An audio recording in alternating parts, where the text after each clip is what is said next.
Welcome to The Vinyl Guide, the podcast for record collectors and music nerds. Here's your host, the biggest record nerd of them all, Nate Goyer. Well, hey everyone, it's Nate. Welcome to episode 534 of The Vinyl Guide, the podcast for record collectors and music nerds. And today, dear people, you're going to love this one. We are absolutely blessed to have with us Mr. Steve Jordan, legendary drummer and producer, a huge career. I mean, he was part of the Saturday Night Live band, and he was the drummer for the Blues Brothers. He currently plays in a little band called the Rolling Stones. Steve's got decades of sessions with artists from Bruce Springsteen to Jon Batiste to John Mayer. And today we are going to be discussing the history of his personal and very deep reverence for the music of Chess Records, as well as the 75th vinyl reissue series from the label. Now, Chess Records are finally getting the deluxe treatment with a partnership with Acoustic Sounds, so you start to see titles like Etta James at Last, Howlin' Wolf Moanin' in the Moonlight, Muddy Waters Folk Singer. I mean, the time is now to be able to enjoy these classics with the detail and the precision they deserve in these audiophile versions. And if you're a record nerd like me, you know original pressings of these records will set you back, $500 or more. But these audiophile pressings are like $40. And they're made with the respect for the original, but also with the quality and the materials of the modern day audiophile ears in mind. So bug your local record shop to get yours in, or you could head over to chessrecords.com and get yourself sorted with these absolute classics. Now today, Steve and I talk all about the reissues. We talk about the history of Chess Records, what it's like working in the building. Steve has this very unique perspective of actually being able to play within those sacred walls. He talks about how these classics were recorded. We discuss the history of the label, how he learned about many of these chess artists directly from John Belushi. Steve discusses his time with the Blues Brothers. We get into some Saturday Night Live moments like the 1978 Devo performance and many, many more. You're really going to enjoy this episode. Steve's a very cool dude, and we're very honored to have him on the podcast today. And quickly, before we get into that conversation, if you're new to this podcast, if you love your vinyl records, or even fancy yourself a bit of a music nerd, please follow the Vinyl Guide podcast in your podcast app. We've got over 500 interviews available for free anytime. Conversations with people like Billy Corgan of Smashing Pumpkins, Billy Gibbons of ZZ Top, Beatles collaborator and confidant Klaus Vormann was on the show. We've even had Blue Note Records chief Don Was, as well as Saturday Night Live great Fred Armisen, punk and DIY legends Ian MacKaye and Henry Rollins, literally hundreds more. So you can follow this podcast for free and hear any show anytime. And if you want to show your love by contributing, you can head over to patreon.com/vinylguide. And that's very helpful. Helps keep me powered with beer and burritos in bringing you these episodes each week. That's patreon.com/vinylguide. And thanks in advance for your support.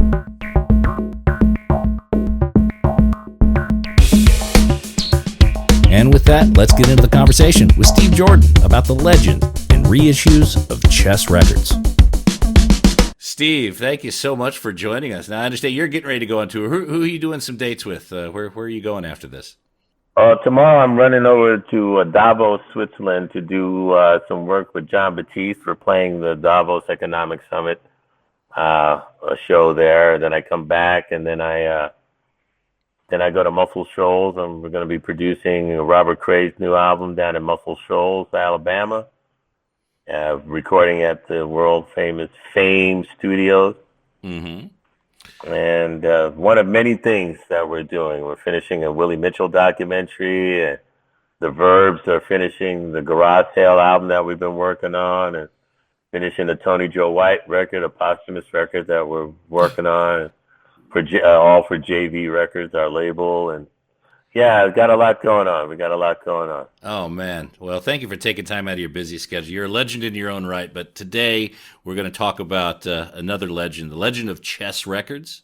Yeah. Arguably. Well, let me just interject something. Just our condolences to the people of Australia due to the Bondi Beach incident. It's when something like that happens, it affects us all because we're all related and connected.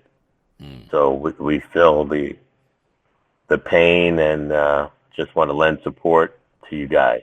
Well, we appreciate that. We appreciate that. Really shocking, and kind of still the nation's still kind of reeling and figuring out, how we're different now. Yes, it changes you. It changes you. Yeah. Well, thank you for thinking of us. We hopefully this podcast is a welcome distraction to some folks, because I know there's a lot of heavy things in the world right now. So, that's an understatement. Yeah. So we celebrate music here, and chess is one of, if not the cornerstone of modern music. And Absolutely. There's a new vinyl reissue project. Now, this show is about vinyl, about collecting. People who are, maybe we're audiophiles, maybe we're just, obsessed with physical form media. But these reissues are really welcome news. They've never really been done. Chess really hasn't been reissued correctly yet until now, I reckon. Well, it's funny. They did there was a period of time in the 80s where there were a lot of CDs reissued and different compilations and outtakes, alternative takes of things. It was a very interesting period of time. There was like a 3 or 4 year stretch. And I only know because I bought a lot of that stuff.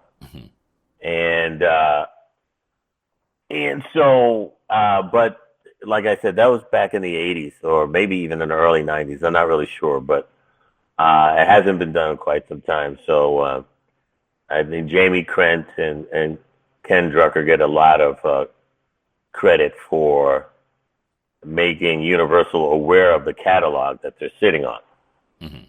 And to reissue properly the original recordings. And then I was fortunate enough to be recruited to my own compilation that Megan Voss, my wife, aptly named "Let's Play Chess," and it's just a 2-record set of chess recordings that are not only classics and building blocks to the music that we know now, but stuff that affected me growing up, stuff I actually listened to. So it's not like some kind of musicologist-driven type of thing, like real clinical. It's basically very personal. So these songs, these records, a lot of them I actually owned, and I know how I felt when I got them, and and then combined with stuff that I learned about later as I was doing my research when I was a member of the Blues Brothers band, and then of course later on working on films like Cadillac Records and Lightning in a Bottle, where that music was basically the score of the film. So as I produced those soundtracks and recordings, I even learned more. So it was very personal kind of endeavor. Yeah. So it sounds like chess was something that you were aware of at a very early age. Do you remember discovering chess records or that music? Well, here's the deal. The first chess records that I ever owned were records by the Dells, which is a great R&B group, and they were very different than the groups like of that same era.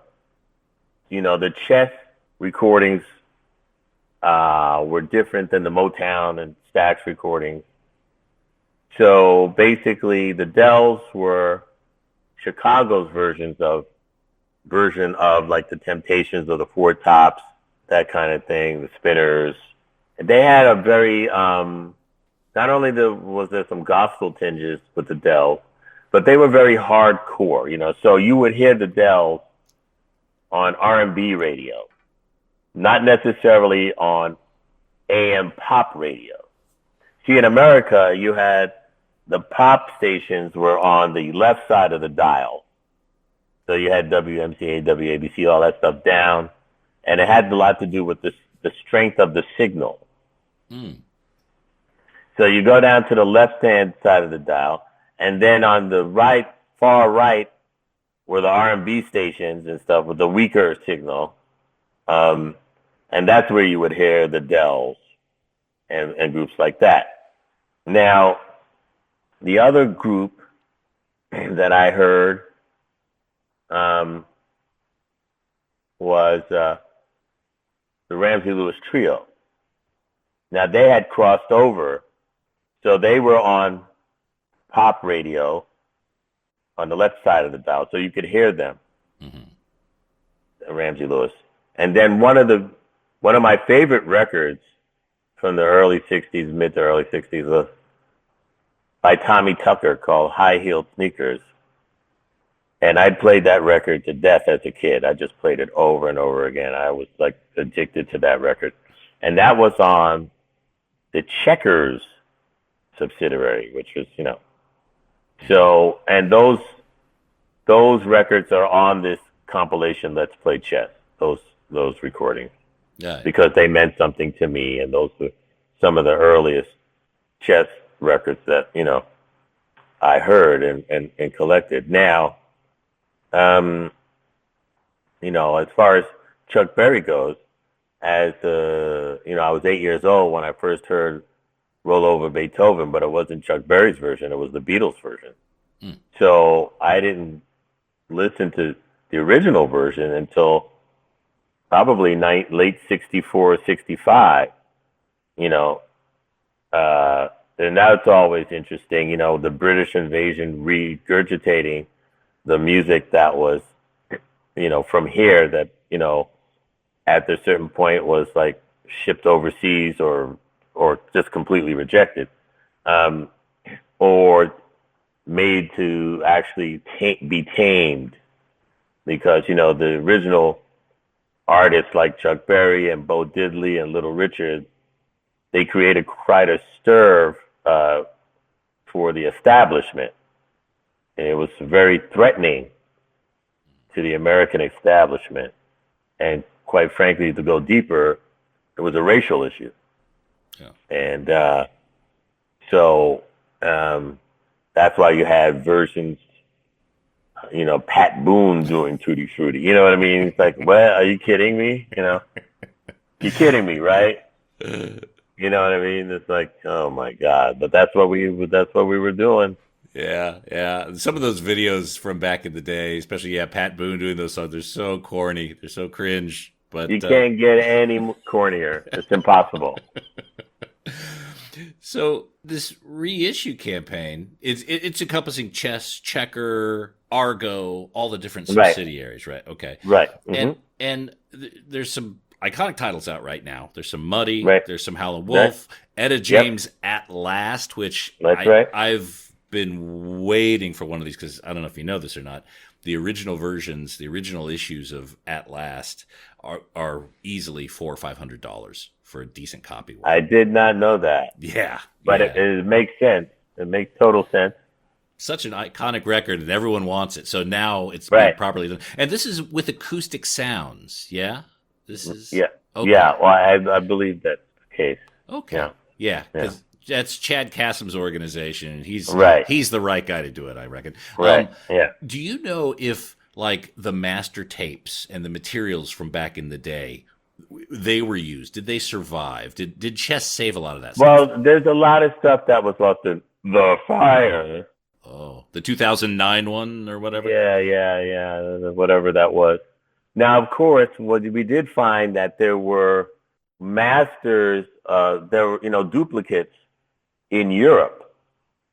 And so some of that stuff was recovered. when we couldn't find it here after the fire.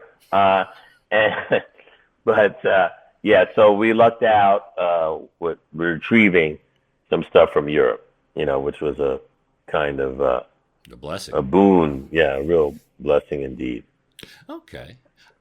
I noticed the Etta James is a stereo cut. Yeah. Do you know, was a mono version not available? Do you know those sort of details, Steve? I do not, unfortunately, and I should have probably boned up on that. I didn't. That is a question that I should have asked.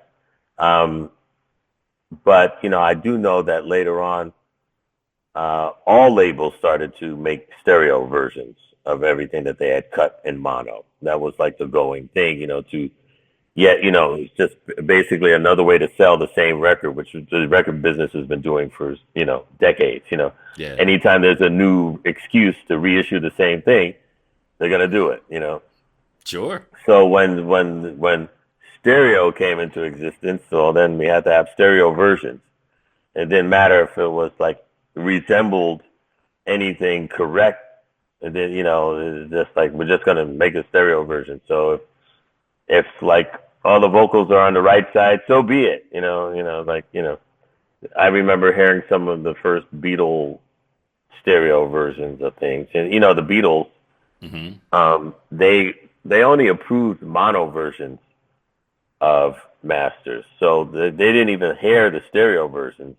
I'm sure they would have rejected most of them, with the tambourine hard right and the drums hard left and the bass hard left, and it's like, what? See, that I could deal with because I could Right. I could always fold it down in my stereo. Right. But Right. but a lot of the stereos back in the day, they'd take the mono, they'd EQ it slightly different to put like more bass in one speaker and then put an echo Right. on it. So Yeah. yeah. Okay. Yeah. All right. Exactly. A lot of that going on. Yeah. Okay. All right. So we don't know like some of the stereo cuts. We're Right. just okay. Exactly. Yeah. Okay. And apologies. We go deep nerdery, so Right. there'll Right. be levels right. if I'm getting that. feel free to tap out if you need to. Now let's talk about the gear of Chess. Right now, Chess is one of these. I mean, it's a very well preserved location. Many of the offices and the studios, they continue to be at the same spot. Not many places can really say that, and it's essentially become a bit of a church to music fans. Well, the thing about it is that the room, the physical brick and mortar, was preserved, but none of the gear was preserved. None of the gear. So the control room, I remember going into the control room the very first time, and there was nothing in it. Zero. So the first time I recorded there, which was back in like 2010, I had to bring my own gear in. So Nico Bolas drove up from Nashville an API console and a bunch of ribbon mics and for me to do a session there. And it was at it was the day after one of Eric Clapton's Crossroads festivals things, and I stayed the next day to record something for my band, The Verbs, and I also had Ron Wood and Hubert Sumlin and Kamio Okuda, who's a guitar player from Japan who plays in our band, The Verbs. And then I had Pino Palladino playing bass. But it was great because we tried to predict where certain instruments were set up. And so Nico and I went around the room to try to figure out where the drums were and everything. And so we put the drums where we thought the drums would be. And then the next day, I asked Hubert Sumlin, so where were the drums? And he said, right where you have them. And I was like, excellent. Yeah, it was really great. It was really a great feeling. And, there's a piano in there that Otis Spann used to play. And I swear to you, we were playing and we got into this groove and I could hear the overtones from the piano being vibrated through what we were playing. and it sounded like he was playing with us. Hmm. You know, that kind of feeling. You know, so the room itself sounds exactly the way it did. You know, the walls haven't been changed, the floor, the linoleum on the floor, like everything is the same. They just didn't have any gear. There's no gear. Mm. And You know, no so idea where that gear went, because I think that was I have no idea. that was specially built. I think it was Yeah, well, Sheldon. Yeah. in you know, in Chicago, you had, you know, the guys who basically created universal gear. You know, like it was there. You know, Mm-hmm. so I'm sure that all that stuff was customized, just like, you know, in Detroit for Motown. You know, you had all their gear customized. You know, the famous Motown EQs. You know, all that stuff. So yeah, that back then, you know, studios, you know, they have everything was, you know, for the room. And so I was kind of shocked to walk into that control room and have it completely bare. I mean, not a shred of anything. Right. You know, nothing. Not even a hint of where the console actually was, even though you could kind of make out where it was that they were looking out and everything. But you didn't. There was nothing. You probably had to piece together old photos and be like, "Oh, wait, little Walter was Yeah, over and there there's not somewhere." even very many photos of the control room, because when I did Cadillac Records, I was a consultant. Besides producing the music, I was also kind of a consultant to do the very same thing, to try to piece together through archival photos where things were, you know, and you know, we just couldn't find very much, you know. The room, as I understand, the gear and everything was designed by a guy, Jack Weiner, who made Sheldon Studios, and then eventually went on to press the records. You probably know this. A lot of the records from back in the day had the Sheldon stamp in the run-out groove. Yeah. Where were the records pressed? Do you know? Like physically, where were they made? Well, I don't know where they were pressed. I do know that they were mastered down in the basement, which is part of the sound. The mastering was down in the basement, and it's blocked. And the mastering, as you know, has everything to do with the final outcome of a recording. A lot of people don't realize the role of mastering. I've been using the same mastering engineer for 35 years, the one and only Greg Calby from Sterling Sound. He started out at Masterworks, and then he moved over to Sterling. And mastering is part of the mixing process for me. You know, I would give it a good 25% of the mix, you know, is mastering. And so, and in fact, a lot of people don't realize, when you used to read old records, it would say mix by and then remix, and never said mastering. It was like remix, you know, and basically the remix is the mastering, you know, and so yeah, it's a huge part of the recording process. And in fact, the National Association for Recording Artists and Scientists didn't even realize that, because years ago I received an award for best recorded music. It was a John Mayer record, and everybody got an award except the mastering engineer, and it was like, how can you give out an award about the best recorded thing and not award the mastering engineer? And they were like, they didn't even know, you know, it was like, what? And so I had to, like, you know, go online and make a big fuss and everything, and, you know, for them to snap out of it and realize something that they should know automatically, should be in their bylaws, you know. You know what I mean? You would think, right? Of course. I mean, there's so much that has to do with that mastering process. Yeah. How do you overlook that? How does that happen? But that happens a lot here. Yeah. In America. Yeah. Because Jack Weiner, as I understand, he's as responsible for the chess sound as, say, Rudy Van Gelder was for Bruno. Exactly. Yeah.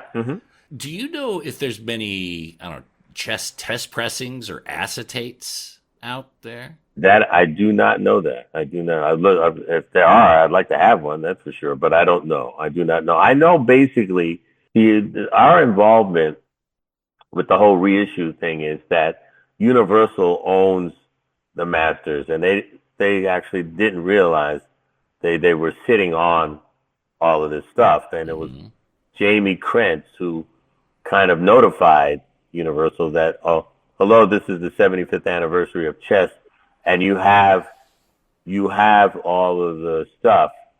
Do you want to do something?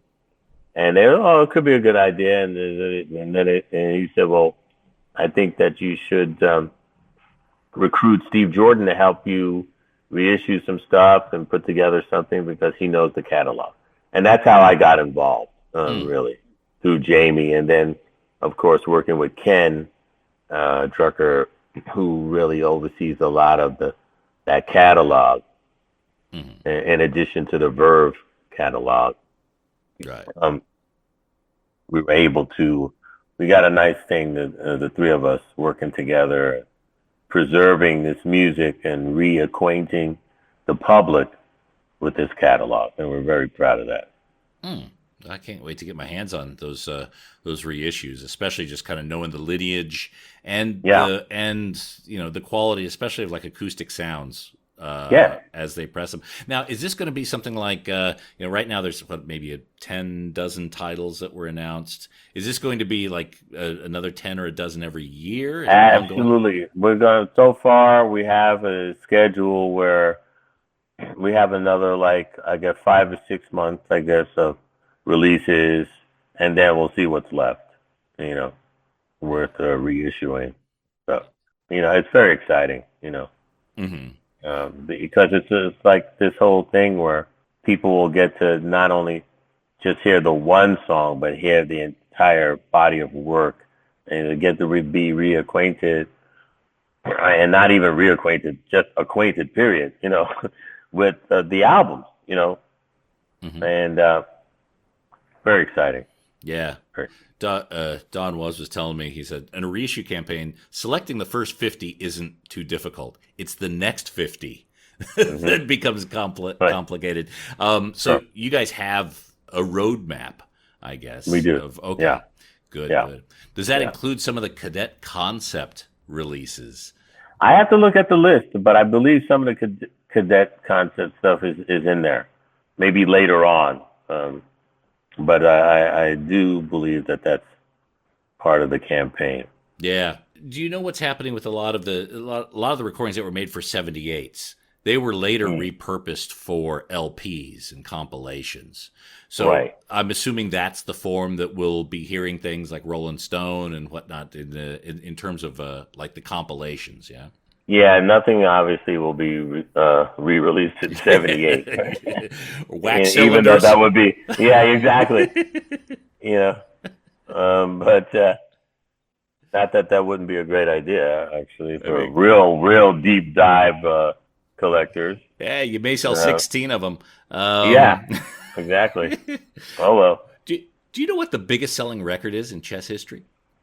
I do not. Now, I know at one point, it was a Chuck Berry record. I mean, to date, Maybelline was the biggest thing that was ever, happened at that time.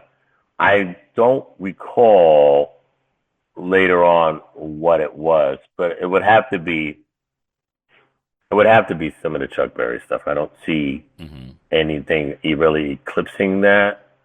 I mean, Ramsey Lewis, I got to say, in the heyday of the Ramsey Lewis trio, those records sold a lot. But I don't know specifically what that would be. Let's talk lost recordings and rarities. Like in the 80s and 90s, you mentioned that there was an effort to go through and to, review what was on the tapes and do some reissues. And I know the reissue campaign, you're talking about the really dark blue chess record labels. They're actually, those are beautiful records. But a lot of the rarities and the lost recordings, those were largely found in that era? Or do you think there's more to be unmined? Well, I There might be some more, but here again, the fire. Oh no. I don't know what's left. We're happy to find what we did find to get these reissues out. I do know that the Rarities campaign that I was talking about was really a great campaign. I know for myself, just as a researcher, and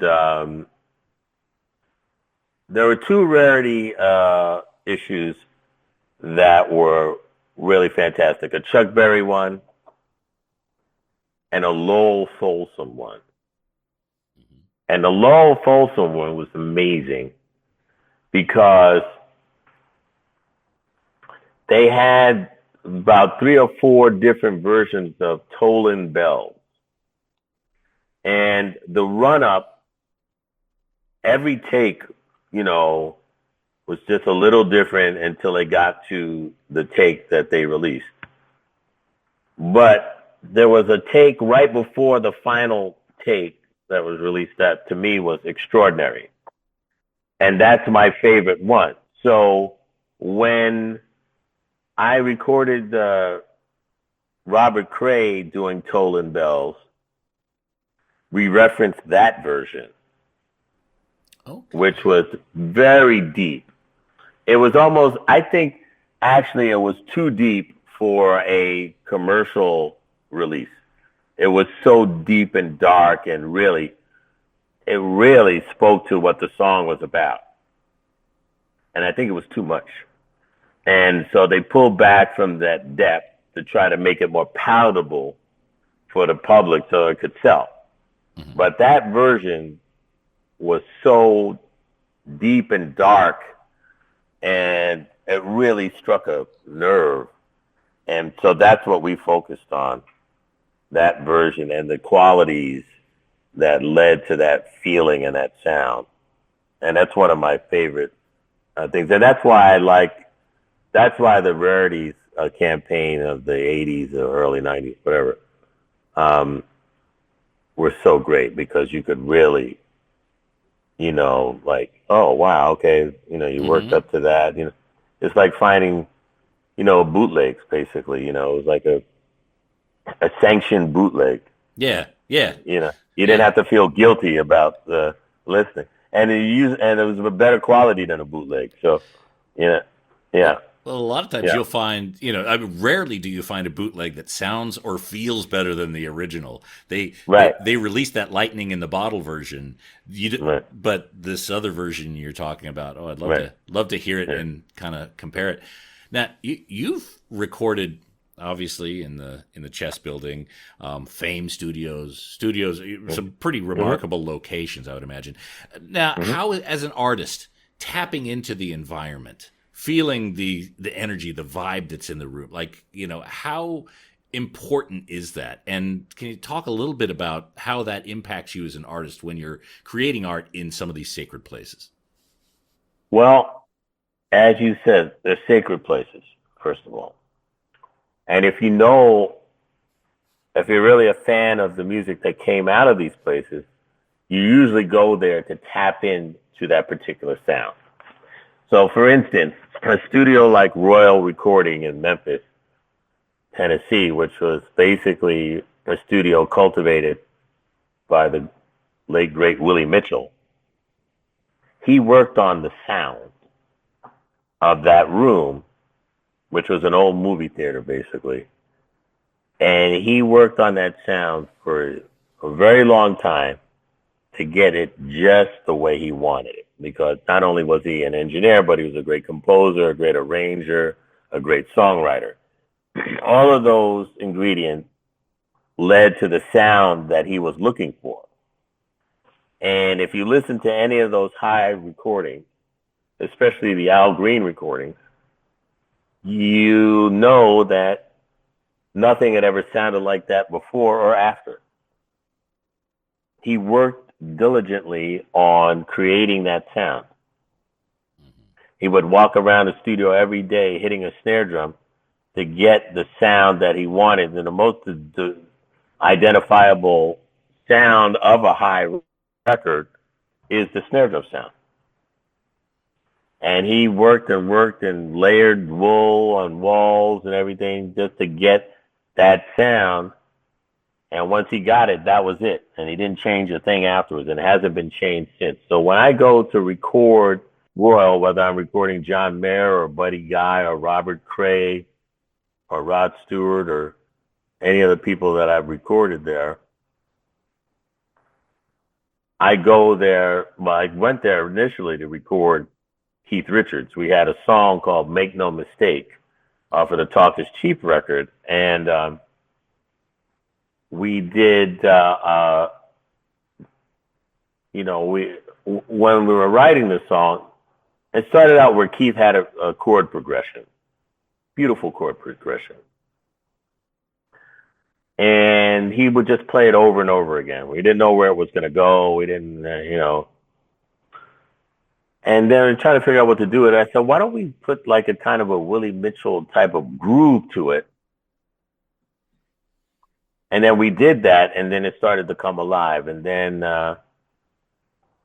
and then we finished the song. We wrote a bridge and a thing and a thing. And then we cut the track in New York in the style of those recordings with Willie Mitchell and High Rhythm. We did our own version. So the next thing was, okay, why don't we do some horns in the Willie Mitchell style and, do it up here in New York? And I said, wait a minute. I said, you're Keith Richards. We can actually go to Memphis and hire Willie Mitchell to write a horn arrangement. I mean, come on. You're Keith. We don't need to do a faux Willie Mitchell thing. You're Keith Richards. You can go. You can call Willie Mitchell up and say, hey, I'm Keith Richards. I want a Willie Mitchell arrangement. I'm coming down to Memphis, and I'm gonna have you do it with the Memphis horns and everything. And it was like, duh. And so he did that, and we did it. And we flew down to Memphis, and that's when I became friends with Willie Mitchell. From that day on, we were fast and furious friends, and he mentored me a lot in the recording process, and I learned a lot. And that day, when we went down there, he gave me one of Al Jackson's drums, the tom-tom that was on all of those Al Green songs. He gave me one of the drums. So when you go to the Stax Museum and you see a 4-piece drum set, Black Rogers drum set, that was actually a Londoner 5 kit, and that means it was a 5-piece kit. But you only see 4 pieces. I have the other piece.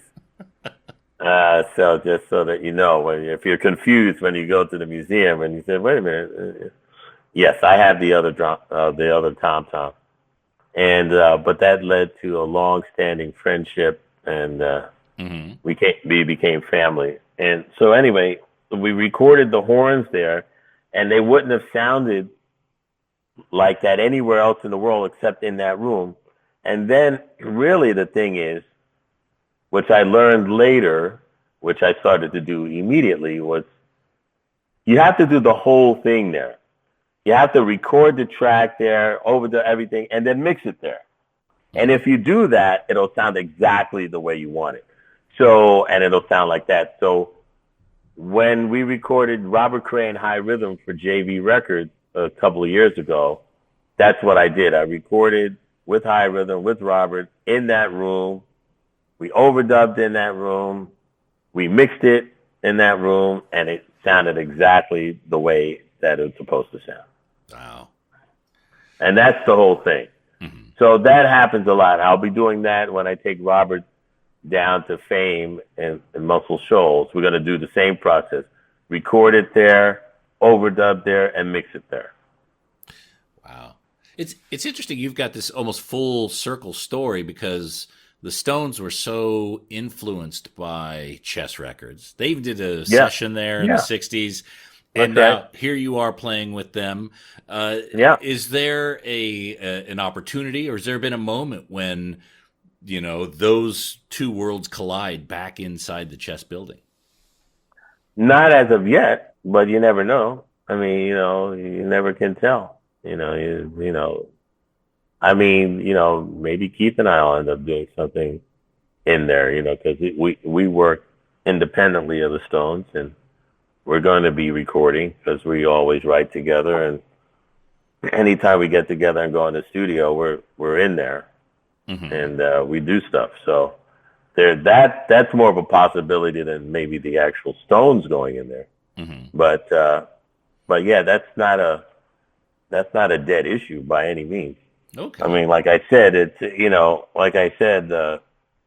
when I first visited there was no gear in there, so Yeah. you can't really record in a place with no gear, So I don't know. I haven't been back there in a while. I mean, there was a time where I was in touch and friends with Willie Dixon's wife, and a friend of mine and I were trying to actually buy the studio so we could put gear in it and make records out of there, but we weren't able to pull off that deal. So it never came to fruition. Not that that's something that can't be reintroduced, but we worked hard on trying to make that deal happen, and I know that if we had, there would have been a lot of records being made out of that. Yeah. Out of that space. But you never know. Never say never. No, absolutely. Stranger things have happened. So, your career playing with so many people, I mean, obviously the Stones, Springsteen, Sonny Rollins, kind of going through your credits, incredible. Is there an artist that you, kind of your white whale, you were never able to make a collaboration happen? Who would that singular artist be? Well, the person that I really wanted to work with, that was so tragically taken from us, was John Lennon. Megan and I are John Lennon fanatics. We got married on his birthday. I missed meeting John by less than 5 minutes the year he was assassinated. I was working at the record plant, mixing Blues Brothers, and John was in there working, and I was trying to get there by a certain time, and I was late by a few minutes and missed meeting John, and then he was taken from us, and it was basically like I felt some kind of cruel joke, I found out later, about 6 months later, that he had actually walked into the room where we were mixing and heard some of what was being done. So I felt, well, at least he heard me play. Yeah. So I felt a little bit of something from that. But yeah, he's the guy. I also wanted to play as well with George, but my dear friend, the legendary Jim Keltner, played with George, and George loved Jim, and what's not to love? I mean, you don't replace Jim Keltner. So So that I didn't feel bad about, because he had the best guy to play with him, So that was like, okay, but it was John.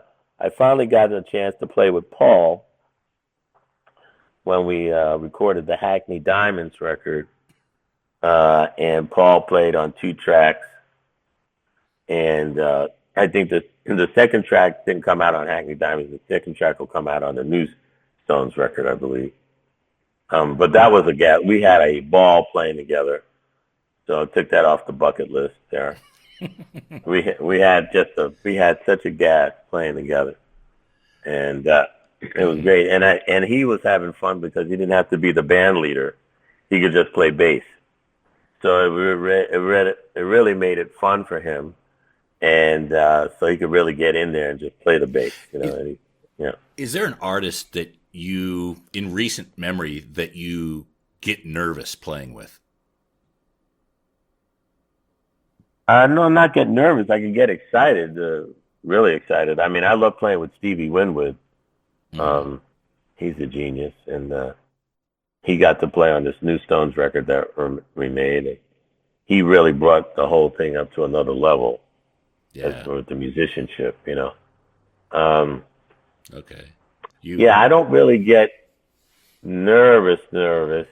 I do know that, like, if you're playing with Herbie Hancock, you got to be ready for anything and everything, and because there's only one Herbie Hancock. So yeah, that kind of thing. Uh,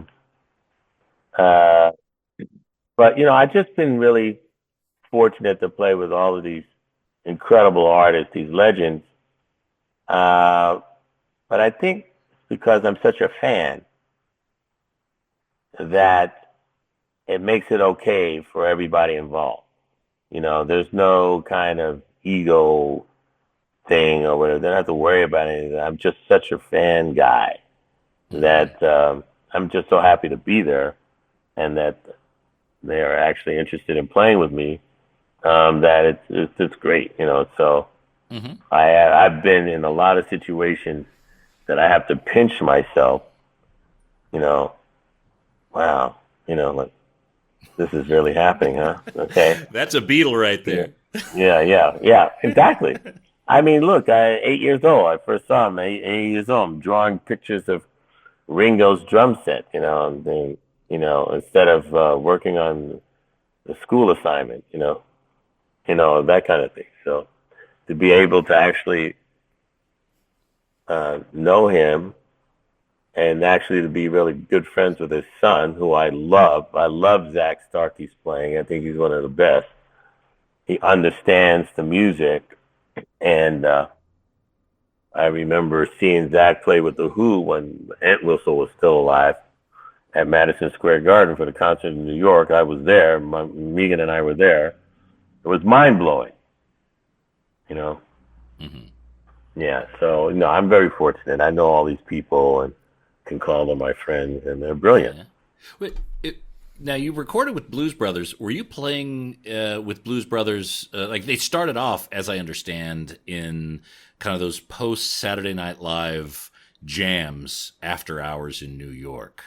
That's kind of how they started. Were you involved? Not really. It's not really like that. Okay. I was in the Saturday Night Live band, the original band. I wasn't the original drummer. The first 2 seasons, there was a drummer named Daoud Shah. He was the drummer, and then he left, and along with Chevy Chase, and then I came in the 3rd season with Bill Murray. Now in the 3rd season, the very last show of the 3rd season, the Blues Brothers were debuted on the show, but they played with the Saturday Night Live band. And we did Hey Bartender.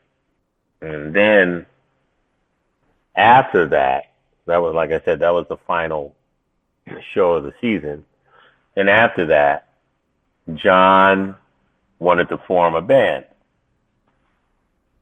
So he started looking around for the right personnel.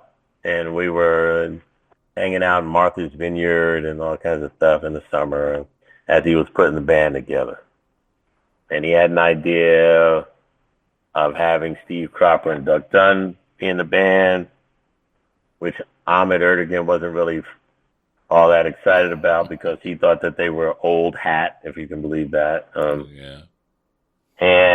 But Michael Kleffner, who was put in charge of the project, who was an A&R person at Atlantic at the time, who actually started out as a bouncer at the Fillmore East for Bill Graham, and then he became a record executive, which is very much like the record business. That's the career path. You go thug first. That's the career path. Exactly. Beat some ass and then get in the record business. Yes. So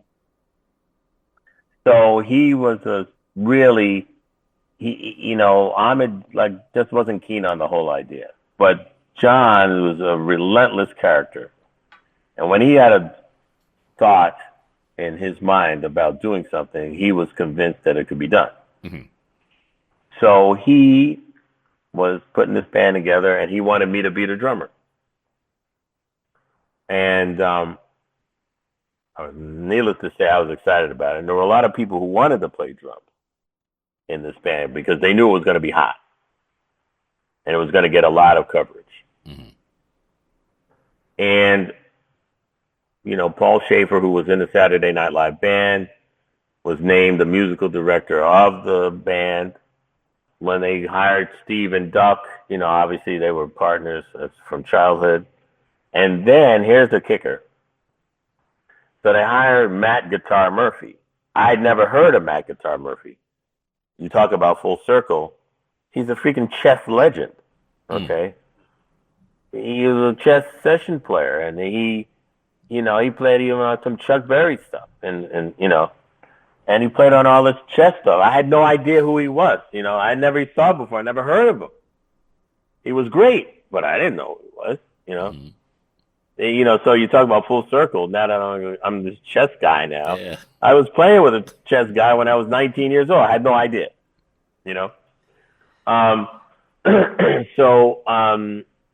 Because then, they didn't list the personnel who was playing. Right. Yeah. You didn't know the studio musicians. Know. Yeah. Yeah. I grew up later on where they started listing everybody. So then you would read every name, and you could identify their sound and everything like that. And then eventually one day be on that list of musicians on record. And that's how I grew up. But prior to that, you didn't have that. So anyway, I had no idea who Matt Guitar Murphy was. But when I saw him, he was a unique character, and he had such a groove. So he was a perfect, yin and yang to Steve Cropper. Mm-hmm.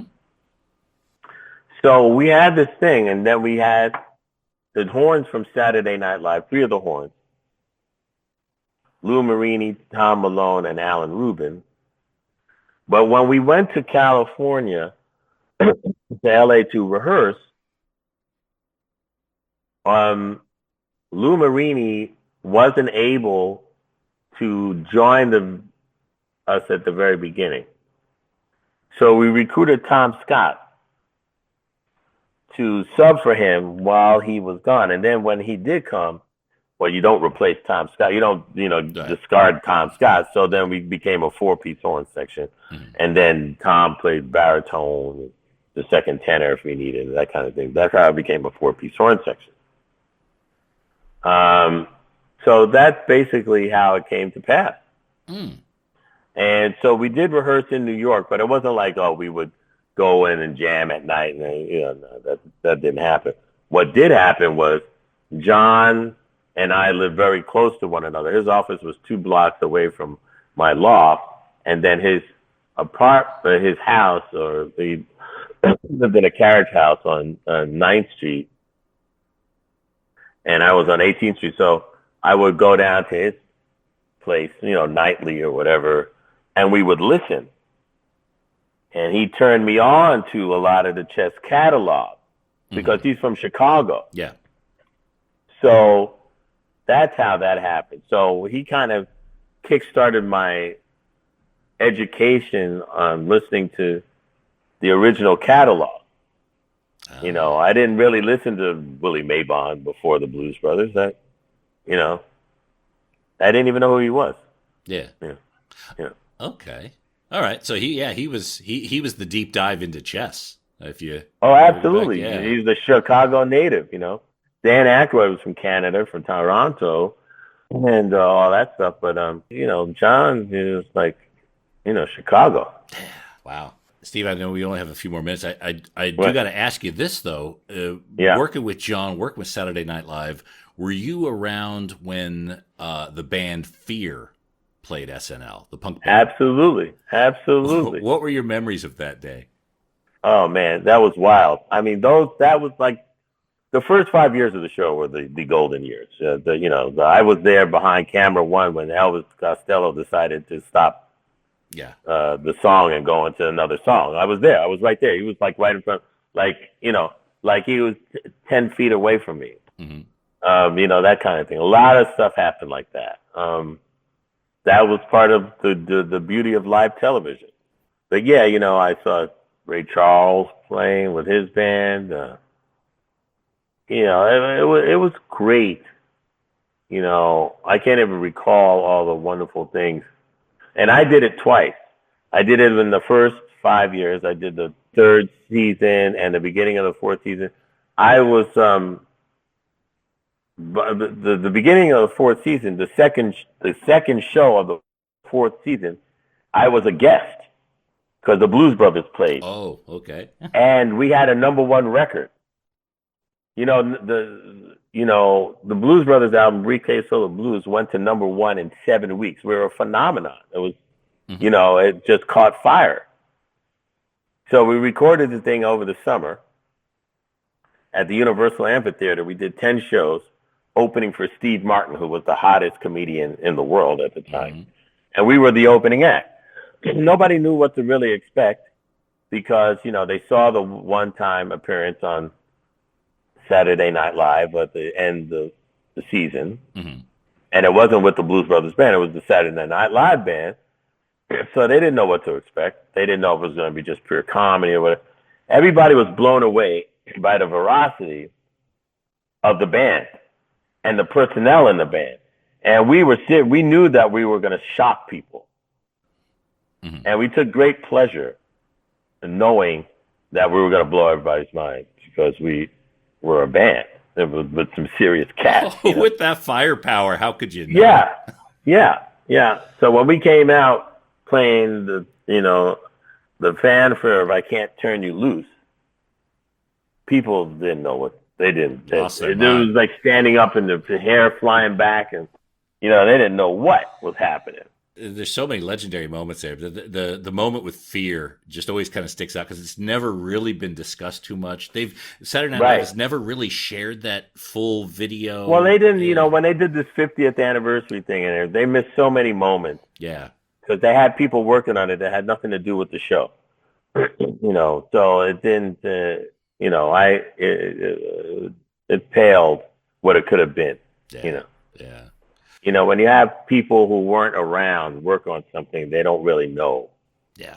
They have their own diluted version of what they thought was important. Okay, really, quite frankly, that's what it is. So, yeah. A lot of things that were important to some people later on, they didn't get. There's a lot of people that I have here on the show. They'll talk about, they're a little bit older than me, and they'll talk about how the Beatles on Ed Sullivan changed their life. And absolutely. And to me, Devo on Saturday Night Live was a life-changing moment. I'm telling you, I was there for that. Yeah. I can't get no. That was amazing. I remember it like it was yesterday. It was amazing. It was amazing. Had you ever seen anything like that before? No. That's what I mean. Between the Elvis Costello thing, the Fear thing, the Devo thing, I mean, it was crazy. Yeah. I mean, the Devo thing, I became a deep Devo fan from that moment on. Yeah. Nothing was the same after that for me. It was like, okay.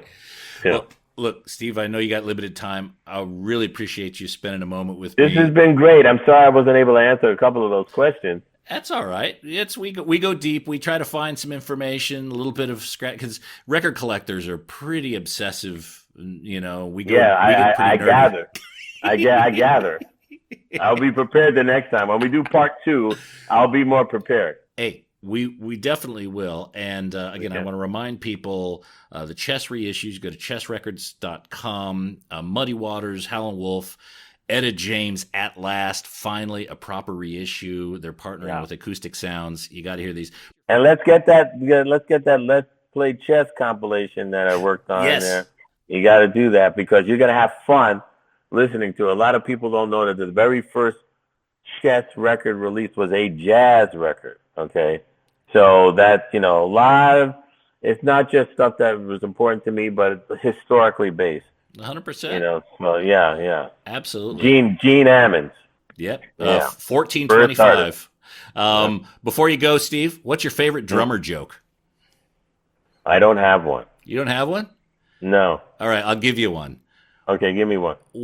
How many drummers does it take to change a light bulb? I've heard that one. Go ahead, give me the punchline. Well, 5. 1 to change the light bulb, and 4 to talk about how Tony Thompson could have done it better. Oh, wow, that's funny. That's funny.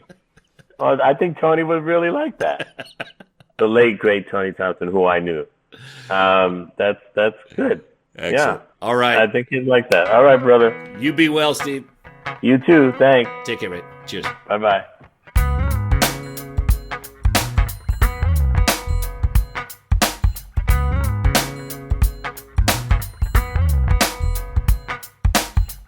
Oh, I can't wait for part 2. I'm already writing down questions. So hopefully we'll have Steve back on the show very shortly. Again, pick up some of these Chess records. You can go to chessrecords.com. Of course, Acoustic Sounds website has them as well. But of course, go to your independent record store and make sure they know about them. And hopefully they will stock them. And we can help enrich the community as well. And that's it for this episode of The Vinyl Guide. Thank you so much for tuning in. Appreciate everyone who's leaving positive reviews on Apple Podcasts and Spotify. That's a huge help. Those of you who are helping support the podcast at patreon.com/vinylguide. Oh, God, that's just tremendous. I'm so grateful for each and every one of you. And everyone who's sharing these episodes. I understand money's tight these days. And if you can't support us, please share. Please tell your record nerd buddies about it. Show them how to get a podcast on that stupid smartphone of theirs. They'll be grateful. I'll be grateful. It all works out. So we'll be back shortly with a brand new episode. So until we talk next time, you all behave yourselves. And thanks again for listening to the Vinyl Guide podcast. Cheers.